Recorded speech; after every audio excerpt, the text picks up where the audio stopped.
ಹರಿ ಓಂ ನಮಸ್ಕಾರ ವೀಕ್ಷಕರೇ, ಜ್ಯೋತಿ ಬಳಿಗಾರ್ ಚಾನಲ್ಗೆ ನಿಮಗೆಲ್ಲ ಸ್ವಾಗತ. ಈ ದಿನ ನೋಡ್ರಿ, ಭೋಗಿ ಹಬ್ಬದ ದಿನ ಕೊಡುವಂತಹ ಅಂದರೆ ಭೋಗಿ ಬಾಗಿನವ ಅಂತ ಕೊಡ್ತಾರೆ. ಈ ಒಂದು ಬಾಗಿನದಲ್ಲಿ ಇಡುವಂಥ ಸಾಮಾನುಗಳು ಯಾವ್ಯಾವು ಅನ್ನೋದನ್ನು ಈ ವಿಡಿಯೋದಲ್ಲಿ ನೋಡೋಣ. ಸಂಕ್ರಾಂತಿ ಟೈಮ್ಗೆ ಇದನ್ನು ಕೊಡ್ತಾರೆ ನೋಡ್ರಿ. ಸಂಕ್ರಾಂತಿ ಹಿಂದಿನ ದಿನ ಅಂದರೆ ಇವತ್ತು ಮತ್ತು ನಾಳೆ. ಈ ಸರಿ ಏನಂತಂದರೆ ಇವತ್ತು ಮತ್ತು ಇವತ್ತಾದರೆ ಇವತ್ತು ಕೊಡ್ರಿ, ಇಲ್ಲ ಅಂದರೆ ನಾಳೆ ಆದರೂ ಕೊಡ್ಬೋದು ನೋಡ್ರಿ. ಇವೆರಡು ದಿನ ಕೊಡೋಕ್ಕಾಗಿಲ್ಲ ಅನ್ನೋರು ರಥಸಪ್ತಮಿ ದಿವಸ ಈ ಭೋಗಿಯನ್ನು ಕೊಡ್ಬೋದು ನೋಡ್ರಿ. ಮರದ 2 ಮರ ತೊಗೊಂಡು ಅದರೊಳಗೆ ಏನೇನು ಸಾಮಾನು ಇಟ್ಟು ಕೊಡಬೇಕು ಅನ್ನೋದನ್ನು ನೋಡೋಣ. ಕೆಲವ್ರ ಮನೆಯಲ್ಲಿ ಸಂಪ್ರದಾಯ ಇರುತ್ತೆ, ಇನ್ನು ಕೆಲವ್ರು ಇರಲ್ಲ. ಇದನ್ನು ಯಾರಾದ್ರೂ ಕೊಡ್ಬೋದು ನೋಡ್ರಿ. ಸಂಪ್ರದಾಯ ಇಲ್ಲ ಅನ್ನೋರು ಕೂಡ ಇದ್ದವರು ಕೂಡ ಕೊಡ್ಬೋದು. ಮತ್ತು ಈ ಮರದ ಬಾಗಿನದಲ್ಲಿ ಇಡುವಂಥ ಸಾಮಾನುಗಳು ಏನು ಅನ್ನೋದನ್ನು ನೋಡೋಣಂತೆ. ಮೊದಲು 2 ಮರನ ತೊಗೋಬೇಕು ನೋಡ್ರಿ. ಈ ಮರದೊಳಗೆ ಏನಪ್ಪ ಅಂದ್ರೆ ಫಸ್ಟ್ ಅರಿಶಿನ ಕುಂಕುಮ ಇಡಬೇಕು. ಆ ನಂತರ ಮಿಕ್ಕಿರೋ ಎಲ್ಲ ಪದಾರ್ಥಗಳನ್ನು ಕೂಡ ಇಡಬೇಕು ನೋಡ್ರಿ. ಸೌಭಾಗ್ಯಕ್ಕಾಗಿ ಕೊಡುವಂತಹ ಒಂದು ಬಾಗಿನ ಅಂತಲೇ ಹೇಳ್ಬೋದು. ಈ ಒಂದು ಬಾಗಿನದಲ್ಲಿ ಏನಪ್ಪ ಅಂದ್ರೆ ಅರಿಶಿನ ಕುಂಕುಮ ಇಟ್ಟಾದಮೇಲೆ ಬೇಳೆಗಳನ್ನು ಇಡ್ಬೇಕು ನೋಡ್ರಿ. ಏನಂತಂದ್ರೆ ಹೆಸರು ಬೇಳೆ ಮತ್ತು ಕಡಲೆಬೇಳೆ, ಅಂದರೆ ಇಬ್ಬರು ದಂಪತಿಗಳು ಊಟ ಮಾಡುವಷ್ಟು ಇಡಬೇಕು. ಒಂದು ಅರ್ಧ kg ಆದರೂ ಇಟ್ಟರೆ ಒಳ್ಳೇದು ನೋಡ್ರಿ. ಒಂದಿನ ಉಪಯೋಗಕ್ಕೆ ಬರೋಷ್ಟು ಇಡಬೇಕು. ಮತ್ತು ಈ ಟೈಮಲ್ಲಿ ಸುಲಿಗಾಯಿ ಸಿಗ್ತಾವೆ, ಸುಲಿಗಾಯಿ ಅಂತಾರೆ, ಮತ್ತು ಕಡ್ಲೆಕಾಯಿ ಅಂತಾರೆ, ಅದನ್ನು ಇಡ್ಬೋದು. ನಮ್ಮ ಉತ್ತರ ಕರ್ನಾಟಕದ ಕಡೆ ಕಡ್ಲೆಕಾಯಿನೂ ಅಂತೀವಿ, ಸುಲಿಗಾಯಿನೂ ಅಂತೀವಿ ನೋಡ್ರಿ. ಆಮೇಲೆ ಬದ್ನೆಕಾಯಿ, ಗಜ್ಜರಿ ಮತ್ತು ಕೊಬ್ಬರಿ ಬಟ್ಲ, ಬೆಲ್ಲ, ಆಮೇಲೆ ಹಿಟ್ಟು ನೋಡ್ರಿ. ಹಿಟ್ಟು ಗೋಧಿ ಹಿಟ್ಟರ ಆಗಲಿ, ಇಲ್ಲಾಂದ್ರೆ ಹೆಚ್ಚಾಗಿ ಏನಂತಂದ್ರೆ ಹಿಟ್ಟೊಳಗೆ ಅಂತಂದ್ರೆ ಇದು ಸಿಗುತ್ತೆ ನೋಡ್ರಿ, ಸಜ್ಜಿ ಹಿಟ್ಟು. ಸಜ್ಜಿ ರೊಟ್ಟಿ ಮಾಡ್ತಾರೆ ಈ ಟೈಮ್ನಾಗ, ಸಜ್ಜಿ ಹಿಟ್ಟು ಸಿಗುತ್ತೆ. ಆ ಸಜ್ಜಿ ಹಿಟ್ಟು ಇಡ್ತಾರೆ. ನಿಮಗೆ ಹಿಟ್ಟು ಅದು ಸಜ್ಜಿ ಹಿಟ್ಟು ಸಿಕ್ಕಿಲ್ಲಪ್ಪ ಅಂದ್ರೆ ಗೋಧಿ ಹಿಟ್ಟು ಇಡ್ಬೋದು ನೋಡ್ರಿ. ಮತ್ತು ಅಕ್ಕಿನೂ ಕೂಡ ಒಂದು ಅರ್ಧ kg ಇಲ್ಲಾಂದ್ರೆ 1 kg ಎಲ್ಲ ತೊಗೊಂಡು ಅವನ್ನ ಒಂದೊಂದು ಸಪ್ರೇಟಾಗಿ ಪ್ಯಾಕ್ ಮಾಡಿ ಮರದೊಳಗೆ ಇಡ್ಬೇಕಾಗತ್ತೆ ನೋಡ್ರಿ. ಬೆಲ್ಲ ಒಂದಿಷ್ಟು, ಆಮೇಲೆ ಎಳ್ಳು, ಬೆಲ್ಲ, ಹುಣಸೆ ಹಣ್ಣು, ಅನ್ನಕ್ಕೆ ಅಕ್ಕಿ ನೋಡ್ರಿ. ಆಮೇಲೆ ದೇವರಿಗೆ ಬತ್ತಿ ಮಾಡೋಕ್ಕರಾಗಿರಲಿ, ಗೆಜ್ಜೆ ವಸ್ತ್ರ ಮಾಡೋಕ್ಕರಾಗಿರಲಿ, ಒಂದಷ್ಟು ಹತ್ತಿನ ಇಡ್ಬೇಕು. ಕಾಟನ್ ಅಂತೀವಲ್ಲ ಅದು. ಆಮೇಲೆ ಕಬ್ಬು, ಈಗ ಸಂಕ್ರಾಂತಿ ಈ ಟೈಮ್ನಾಗ ಸಿಗೋದು ಕಬ್ಬು, ಮತ್ತು ಅದ್ರ ಜೊತೆಗೆ ಕಡ್ಲೆ ಗಿಡ ನೋಡ್ರಿ, ಮತ್ತು ಗಜ್ಜರಿ, ಬದ್ನೆಕಾಯಿ, ಮತ್ತು ಇದು ಭೋಗಿ ಹುಗ್ಗಿಗೆ ಮಸಾಲ ಮಾಡ್ತಾರೆ ನೋಡ್ರಿ, ಅದು ಮೆಣಸು ಮತ್ತು ಧನಿಯಾ, ಅರಿಶಿನ, ಇದಿಷ್ಟನ್ನು ಇಡ್ಬೇಕು. ಮತ್ತು ಒಣ ಕೊಬ್ಬರಿ, ಬೆಲ್ಲನೂ ಇಡಬೇಕು, ಅಡಿಕೆ ಬೆಟ್ಟ, ಆಮೇಲೆ ಕೊಬ್ಬರಿ ಎಣ್ಣೆ, ಮತ್ತು ಬಾಗಿನ ಪ್ಯಾಕೆಟ್ ಒಳಗೆ ನೋಡ್ರಿ ಅರಿಶಿನ ಕುಂಕುಮ ಮತ್ತು ಬಾಚಣಿಗೆ ಇಡಬೇಕು, ಕನ್ನಡಿ ಇಡಬೇಕು, ಕಾಡ್ಗಿ, ಮತ್ತು ಅದ್ರ ಜೊತೆಗೆ ಬಳೆ, ಮುತ್ತೈದೆಗೆ ಬಳೆ, ಬ್ಲೌಸ್ ಪೀಸ್, ಇಷ್ಟಿಡೋಕೆ ಬಿಚ್ಚೋಲೆ ಅಂತಾರೆ ನೋಡ್ರಿ, ಈ ಕಡೆ ಕಾಣಿಸ್ತೈತಿ ಮರದೊಳಗೆ.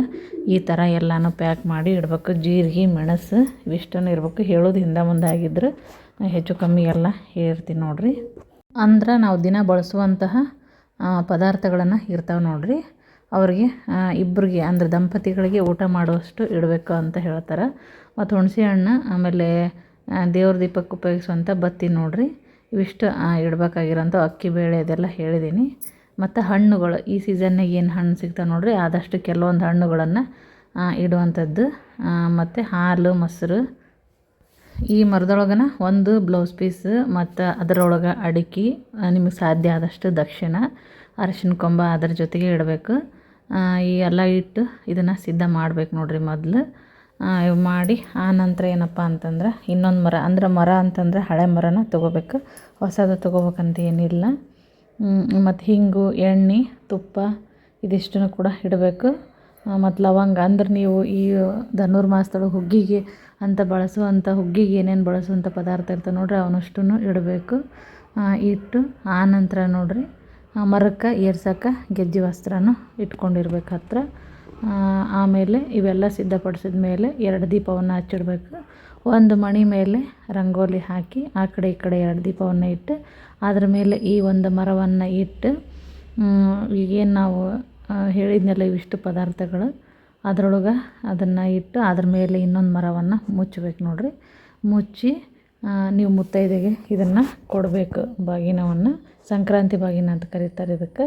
ನೀವು ಯಾರನ್ನ ಕರಿಬೇಕು ಅಂದ್ಕೊಂಡಿರ್ತೀರ ನೋಡಿರಿ ಮುತ್ತೈದೆಯರು ಕರೆದು ಅವರಿಗೆ ಪಾದ ಪೂಜೆ ಮಾಡಿ ಏನಪ್ಪ ಅಂತಂದ್ರೆ ಈ ಒಂದು ಬಾಗಿಣವನ್ನು ಪೂರ್ವಾಭಿಮುಖವಾಗಿ ಮಣೆ ಮೇಲೆ ಅಥವಾ ಚಾಪೆ ಮೇಲೆ ಕೂರಿಸಿ ಕೊಡಬೇಕು. ಬರೀ ನೆಲದ ಮೇಲೆ ಕೂಡಿಸ್ಬಾರ್ದು ನೋಡಿರಿ. ಮೊದಲು ಅವ್ರಿಗೆ ಕುಂಕುಮ ಕೊಡಬೇಕು. ಅರಿಶಿನ ಕುಂಕುಮ ಕೊಟ್ಟು ಆಮೇಲೆ ಅವ್ರಿಗೆ ತಲೆ ಬಾಚಿ ಆ ಕಡೆ ಈ ಕಡೆ ಸ್ವಲ್ಪ ಬಾಚಿ ಆಮೇಲೆ ಹೂವು ಮುಡಿಸಿ ಮತ್ತು ಕಣ್ಣಿಗೆ ಕಾಡಿಗೆನ ಹಚ್ಚಿ ಕನ್ನಡಿಯಿಂದ ಏನಪ್ಪ ಅಂದರೆ ಅವ್ರ ಮುಖನ ತೋರಿಸ್ಬೇಕು. ಆಮೇಲೆ ವೀಳ್ಯದೆಲೆ ಅಡಿಕೆ ದಕ್ಷಿಣೆ ಇಟ್ಟು ತಾಂಬೂಲ ಕೊಡಬೇಕು ಅವ್ರಿಗೆ. ಫಸ್ಟ್ ತಾಂಬೂಲ ಕೊಟ್ಟು ಆ ನಂತರ ನೀವು ಬಾಗಿಣವನ್ನು ಕೊಟ್ಟರೆ ಶ್ರೇಷ್ಠ ನೋಡಿರಿ.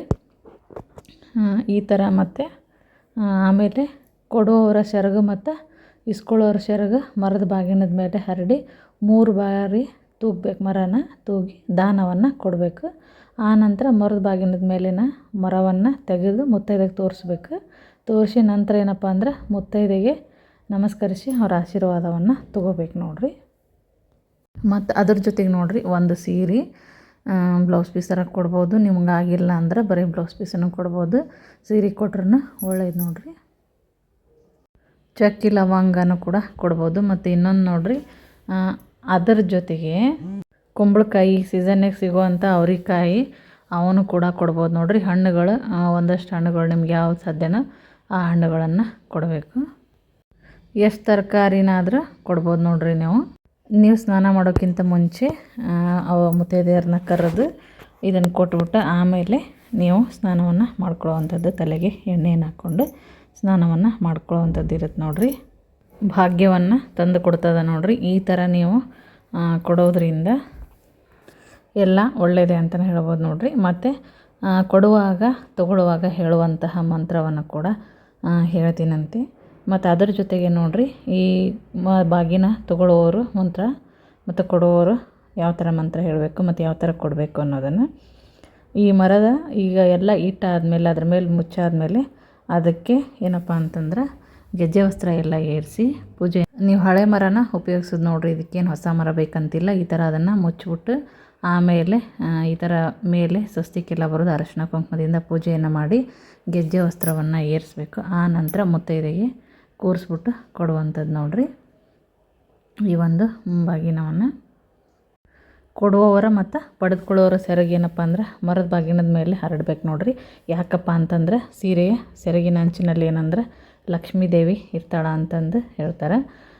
ಈ ಒಂದು ಮರವನ್ನು ತೆಗೆದು ಮುತ್ತೈದೆಗೆ ತೋರಿಸ್ಬೇಕು ನೋಡಿರಿ. ಆನಂತರ ಮರದ ಬಾಗಿನವನ್ನು ಕೊಡುವವರು ಹೇಳುವಂಥ ಮಂತ್ರ ನೋಡಿರಿ.